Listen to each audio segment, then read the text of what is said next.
সারাদিনে তো মুখে হাদিস কোরআনের বাণী শোনায় সবকিছু করে, কুরবানির সময় মাংস ভাগে এমন 2 নাম্বারই কেন? হ্যাঁ গো, 2 নাম্বারই করা যাবে না মাংস ভাগ করার সময়।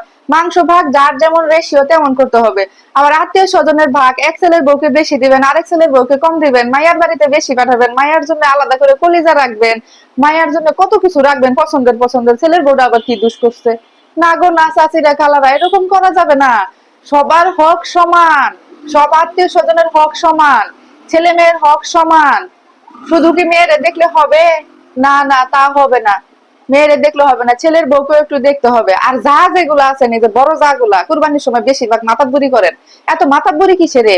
বুঝছি তো আপনারা বেশি অনেকদিন থেকে সংসার করেন, সবকিছু করেন, উদ্ধার করে ফেলছেন। তাই বলে কি ছোটটারে একটু রান্না করতে দেওয়া যাবে না? কুরবানির সময় তো একটু সবার রান্না করতে ইচ্ছা করে। একটু ছোট জনকে একটু রান্না করতে দেন, একটু পাশে বসায় শিখাই দেন। না পারলেও একটু পিছন থেকে বলে বলে দেন কতটুকু কি দিতে হবে। আপনারা যদি না করতে দেন তাহলে শিখবে কিভাবে? ও, মাছ কাটার সময় ছোট বউ, তারপরে যত ভেজাল কাম আছে সেগুলা দিবেন, কাটাকাটি করতে দিবেন, সবকিছু করতে দিবেন। আপনি খালি যাই একটু নাড়া দিবেন, সেটা তো হবে না। একটু মাংস টাংস আনলে, একটু ভালো মন্দ আনলে ছোট বউটারে একটু রান্না করতে দেন। এমন 2 নাম্বারই করেন কেন? একে তো মাংস ভাগে 2 নাম্বারই করেন, দিতে চান না, খাবার দিতে গড়িমসি করেন। হ্যাঁ, খালি কি আপনাদের বাচ্চার হাতে মুখ আছে, তার বাচ্চার মুখ নাই? তাদের মুখ নাই? হ্যাঁ, বড় বড় বাইসে বাইসে কলিজা ফেসকা আরো কি কি আছে, খালি নিজের বাচ্চাদের জন্য রাইখে দিবেন। তা তো করা যাবে না। বড় হয়েছেন ভালো কথা, ইনসাফ করতে শিখেন। আপনার ছোট যা যা আছে তাকে সমান ভাগ করে দেন, আপনি যেটুকু নিয়েছেন সেটুকু তারেও দেন। এগুলা করা যাবে? এগুলা করলে তো কুরবানি হবে না। কুরবানির মানেটাই আপনারা ভুলে যাইতেছেন। কুরবানির প্রতিযোগিতা করে দেন, দিয়ে সাইরা তারপরে করেন কি আপনারা? এই যে এগুলা করতে থাকেন, আপনারা ভাগে যা ইনসাফি করেন না, শাশুড়িরাও ইনসাফি করে না, আবার বড় যা যারা আছে তারাও ইনসাফি করে না। তারা দেখা যায় যে খালি নিজের নিজের নিজের নিজের ফ্রিজ ভরবো, ও মা গো, নিয়ে নিয়ে ফুটলা করে করে ফ্রিজের মধ্যে ঢুকাই দেয়।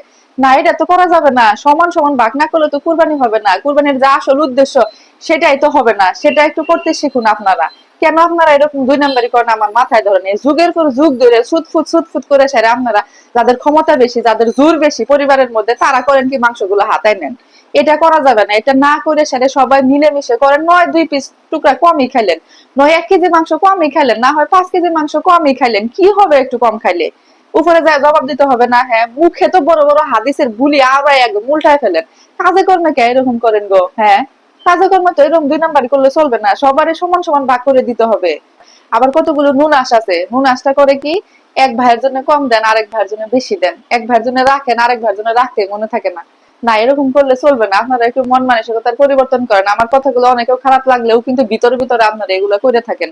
ভিতরে ভিতরে এরকম করা যাবে না। শাশুড়িরা যারা আছেন, আপনার যে কটা ছেলে মেয়ে আছে, সুন্দর করে একদম দরকার পড়লে মাইপা মাইপা মাংস দিবেন, ঠিক আছে? আর যারা আছেন প্রত্যেকে আপনারা, যার যার ক্ষমতা বেশি, যার জামাই বেশি কামাই করে, আপনারা সেটা মনে করে যে আমার জামাই বেশি কামাই করে আমি বেশি রাখবো, সেটা মনে করবেন না। সেটা মনে না করে সেটা আপনাদের প্রত্যেক জায়ের মধ্যে সমান সমান করে ভাগ করে দেন। আর নুনাস যারা আছে আপনারা সেটাও করেন, সমান সমান ভাবে ভাগ দেন ভাইয়ের বাড়িতে।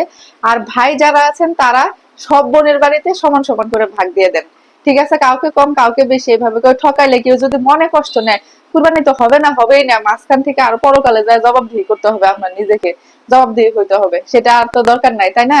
ঠিক আছে বন্ধুরা, অনেক জ্ঞান দিলাম, অনেক বুদ্ধি দিলাম।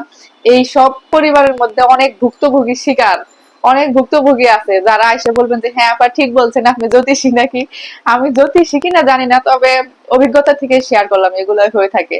ঠিক আছে বন্ধুরা, সবার ঈদ অনেক সুন্দর কাটুক, ভালো কাটুক সেই প্রত্যাশায় সবাইকে ঈদ মোবারক। আসসালামু আলাইকুম। বেশি বেশি করে মাংস খান।